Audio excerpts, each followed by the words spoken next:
Yung babae, nung naging sila ni Patrick at nagkakantunan na sila, 17 years old pa lang. Nag-18 lang yung kabit nitong February.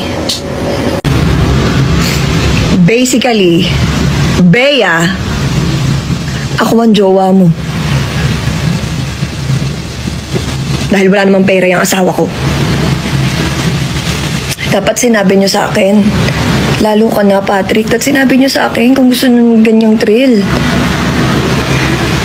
Tangina, ang hindi ko matanggap dito. Wala ka nang trabaho, wala kang pera, wala kang napoprovide sa akin. Hindi ka naman kagwapuhan, hindi ka rin matangkad. Nang babae ka pa?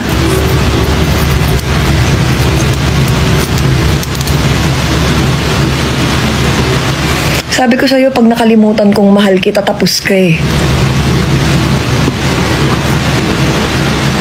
Dahil pagmamahal na lang ang meron ako sa'yo. Tinatanong kita eh. Bakit? Bakit kita patatawarin?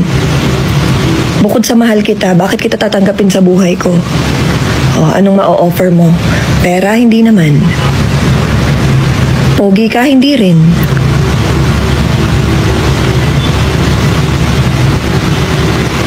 Ano ma-offer mo sa akin? Wala.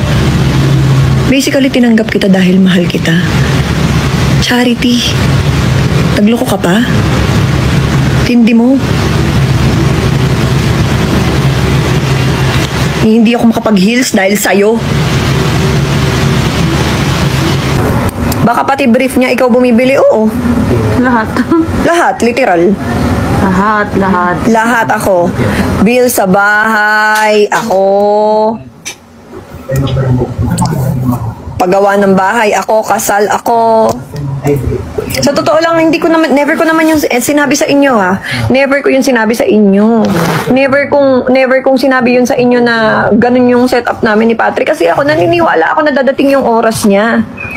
At saka nagpapasalamat ako na nandito siya. Parang, di ba, binibuild ko pa siya sa inyo na sabi ko, hindi ko naman din to kakayanin kung wala yung asawa ko. Di ba? Kasi syempre, sino bang Binibigyan mo ba siya ng credit? Oo, binibigyan ko siya ng credit na hindi ko naman to maaabot kung wala siya sa likod ko, na eto, hindi lang ako ang nagsasabi nito, narinig to ng mga kaibigan ko.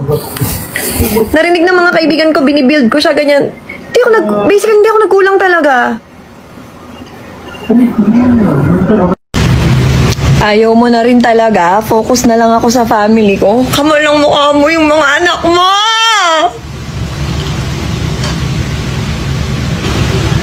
Ikaw pa may gana magtanong ko, magpo-focus ka na lang sa family mo. Tangin na mo. Hindi ka na naman sa ano ko. Ginawa mo pa silang option. Ginawa mo pa silang ano ko.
What's happening?